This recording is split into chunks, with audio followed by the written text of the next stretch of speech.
With the ever-increasing development time of games spanning into decades on some occasions, programmers can often get bored working on their productions. I mean, you only need to look at my 3 episodes on hidden programmer rants to see the kinds of content these crafty codies sneak into their games. But what about other stuff? Have programmers procrastinated into more underhanded visual mediums and buried them in the code? Well, yes, as this is the sole reason this video exists. So, this episode, we take a look at these mysterious mischiefs, these invisible insubordinations, and these eclipsed exasperations. As I say. But, hello you. I'm Guru Larry, and I welcome you to Fact Hunt. 5 offensive media discovered hidden in game code.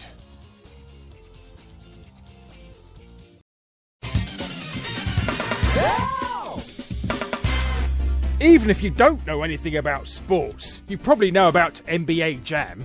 Midway's super fast Scorchio-tastic 2-on-2 basketball arcade game was one of the most popular of the 90s, and it gave people a breathtaking experience on the court while also featuring all of their favourite real players. Well, virtually all of them. A couple of them, such as Charles Barkley and Shaquille O'Neal, was lost as the series went on. Most probably because they didn't like the idea of appearing in an awesome basketball game and decided to have exclusive licenses to appear in a couple of crap ones instead. Thankfully, we're not talking about those. We're talking about an unexpected fountain of profanity that utterly spun the internet sideways in 2012. The popular website Nintendo Player broke the scoop first. An unknown Acclaim employee had sent them a prototype of the SNES version of NBA Jam called NBA Jam XXX. Apparently made for fun by Ports developers Iguana, everything about the game is basically the same. Except that, all of a sudden, the game's immortal announcer, Tim Kitzrow, is swearing like a Marine who's just had a gun shoved up his rectum. Perhaps it's Johnson! He's fucking up! Get that shit out of here! No fucking way! He's on fucking fire! All of the game's famous lines have been redone with a rather deep shade of blue about them. Obviously such a thing went viral immediately, with everyone desperate to know what the story was behind the existence of this utterly immature, but obviously very funny version of the classic. Obviously Tim Kitzrow himself was the first person to be asked, and according to him, it was all a big ruse. He didn't, or certainly didn't recording any swearing, and so clearly this is just someone from Iguana doing an impression of him. For some websites, the story sort of ended there, as the big old cosmic news cycle rode on. But it wasn't quite the end for Nintendo Player themselves, who decided to dig a bit deeper. After all, even if you allow for sound samples on the SNES not being super high quality, that voice sure sounds a lot like Tim Kitzrow. If it isn't, it's a bloody good impression. And so they dug deeper, tapping up people they knew who worked on the game, and found that actually, it was most probably very real indeed. According to ex-Midway bods John Hay and Mark Tamel, most of the swearing was mainly the result of long recording sessions and simply goofing off a little between takes. None of it was ever intended to go in the game, but Iguana would have had access to all the recordings when they did their console ports, so they made it just for fun, never intending it to come out. However, there was one scripted sweary line at one point that actually could have been in the original arcade game.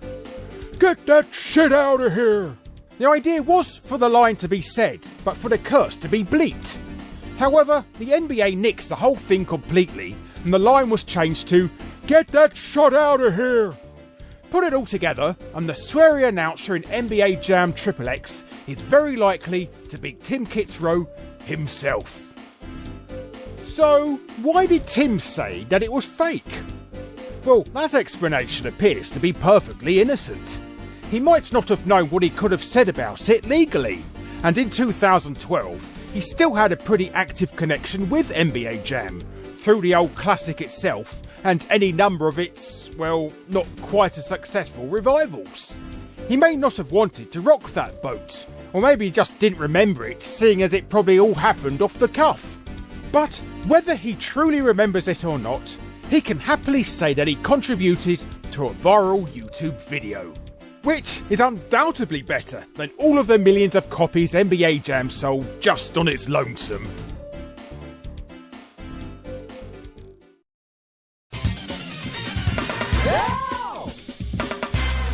How on earth does a SpongeBob SquarePants game make this list? I mean, just how? Sure, you could watch the Spongy One's undersea adventures and find the odd bits here and there that is a little bit more aimed at adults, but you're not likely to find anything X-rated unless, I don't know, you're watching some weird version of it on Pornhub. And if that is what you're doing, please don't tell me in the comments. But when SpongeBob, Squidward and company made their way to video games, it didn't take much for the whole thing to be dirtified. Mind you, it happened in quite a unique way. The game in question is one of the more successful SpongeBob titles, Battle for Bikini Bottom, a 3D platformer that came out for all the top machines in 2003, and a game that's actually quite well liked. So much so it got a remake put out this year, in fact. Did the game get notes of being particularly rude because of its controls, camera, or collecting bloody everything like you expect in a 3D platformer to get? Well, no. This game's rude secret was completely unknown for 15 years, until a person who worked on it took to Twitter to reveal the horrifying truth. The man in question, industry veteran programmer Chris Glass, had the following absolutely shocking thing to say. Want another fun fact about my time at THQ? I'm not sure which SpongeBob game it is, but it's one of the PS2 ones that we made. The texture for the palm tree fronds? It's shit! Actual feces, just tinted green. Yes, some completely unknown artist had gone ahead and snuck a literal turd into the game. Why? We may never know. Was it a clandestine dirty protest? Was it the result of desperation after hours upon hours of working on the game, obsessing for days over getting it just the right texture for this palm tree, and never being happy until finally something snaps and you put actual crap there and find that, actually, that works just about right? We may never know. But when Chris asked the nameless artist about it, he said that the craggly dookie was just the right texture that he needed. Working on games can be an interesting job, that's for certain. According to some industry vets, a texture that's, put bluntly, a load of poop is but the tip of the iceberg. Some will tell you that the most obscene scrawls and passages of text ever put on a surface are hidden deep in the inside of polygons, unlikely to ever be discovered. And this is a rare case of one coming to the surface. It warranted investigation, and in the summer of 2018, with the help of Chris Glass, the wonderful people at Did You Know Gaming painstakingly extracted every texture from the game and managed to find the excrement in question, solving this case of fecal matter for good. Mind you, at the time of recording this, no one's thought to have a look at the remake and see if the probably quite smelly palm trees have been retained and upgraded, have they?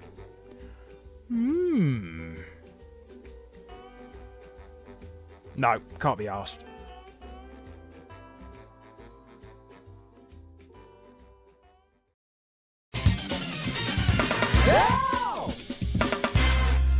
There was a real temptation to clickbait this video and talk about rude things that could be found in the likes of Grand Theft Auto or Manhunt or whatever.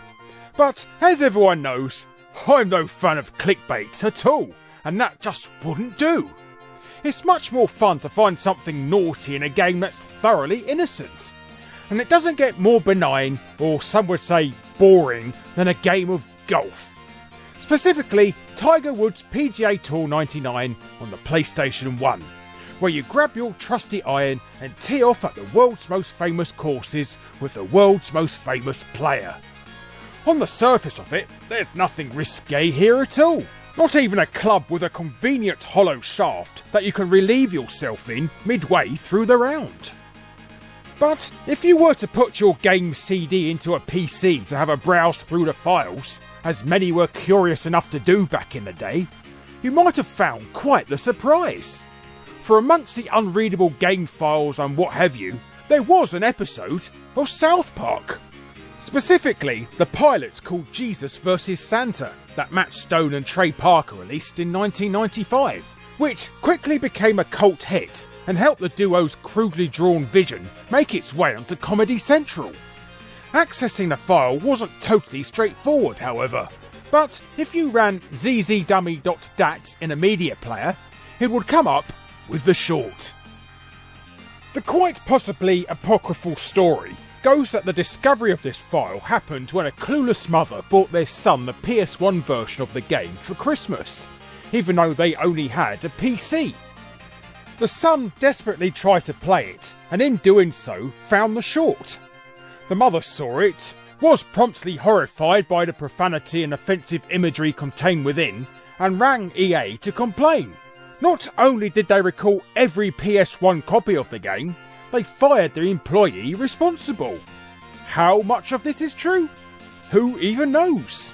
Although EA did indeed recall the game, saying that the disc contained data that was objectionable to consumers, 100,000 copies were sent back and pulped, and a patched version with the South Park short taken out was promptly released. Some people disagree on just how the offensive video even ended up on the disc. Some say that the nameless employee did it as a bit of a joke, while others explain logically that the file was likely there simply to fill up the disc and make it smoother for the console to read. And the zzDummy.dat file name would seem to confirm that. The person at fault probably never considered that anyone would ever find the file, but the curiosity to those who go hunting for Easter eggs, or indeed stupid children who are trying to play their PS1 game on their home PC, cannot be underestimated. So, what if you do have an original copy of Tiger Woods 99 on the PS1 that's still got the short on it? Is it rare? Are you potentially sitting on a gold mine? Something that you could use to fund a child's university education? Or buy a diamond-plated mansion or whatever? Well, what do you think? Of course you bloody aren't. It's an EA Sports game about golf. And if it wasn't for this silly factoid, literally no one will remember anything about this title at all. I mean, come on!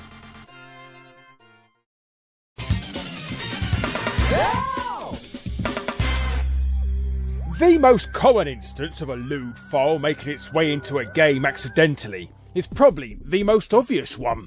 For whatever reason, a picture of a nude girl or some other titillating body part has made its way into the code. Bloody programmers. Stereotypically male and nerdy, and probably sitting at desks chock full of printed out shots of scantily clad ladies stuck all over the place, simply can't help themselves. There are many examples of this sort of thing happening, so here's a lovely pair for you. One is a very famous game indeed, and the other is a bit more obscure, but one we've seen before.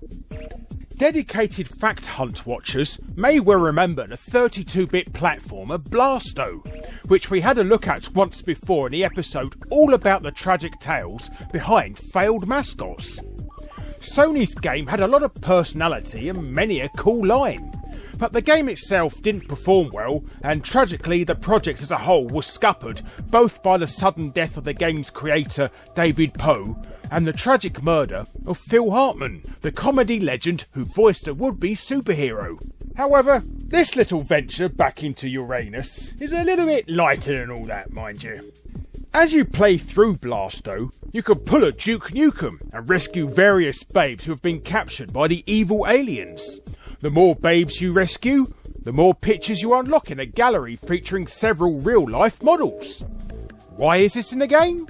Well, because it was the late 90s. However, there was one picture you couldn't get to though. One of Japanese model Anri Hoshino, where she is thoroughly in the buff. This didn't cause much of a kerfuffle at the time because there was no way to unlock the picture in the game, and unlike Tiger Woods, nobody noticed it in the file. But the picture is there for all to see on Easter egg and other hidden file resources like the cutting room floor. If, you know, you really feel like the need to have a butcher's at it. Don't worry, we can wait. At least have the courtesy to wash your hands though. Moving on to something more famous, we have the case of Halo 2, a game that's obviously quite the big deal. Certainly in 2007, when Microsoft were hoping to push Master Chief's latest adventure on PC, making it exclusive to Windows Vista and launching their much loved and celebrated Games for Windows platform with it. Many bought the game and enjoyed it.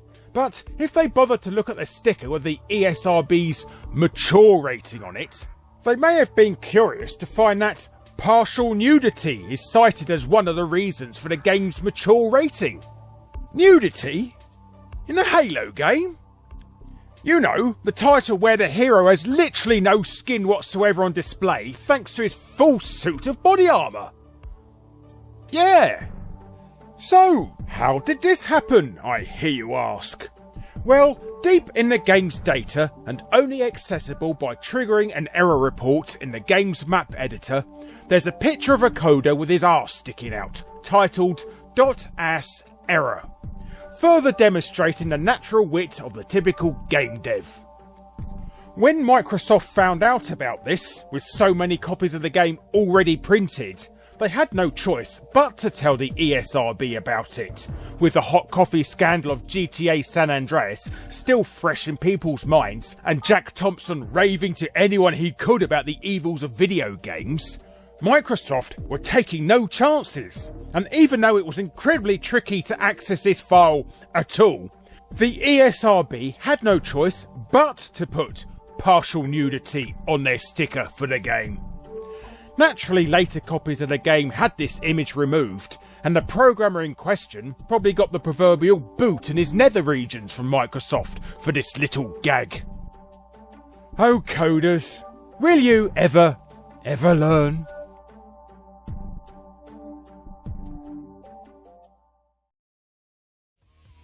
Hello you, thanks ever so much for watching. Be sure to subscribe to be first to see future Fact Hunt episodes. Click on the bell if you already are to make sure you're notified, and be sure to check out my other episodes. And if you want to be super awesome, check out my Patreon. But thanks again for watching, and I'll be seeing you next time. Ta-ra for now.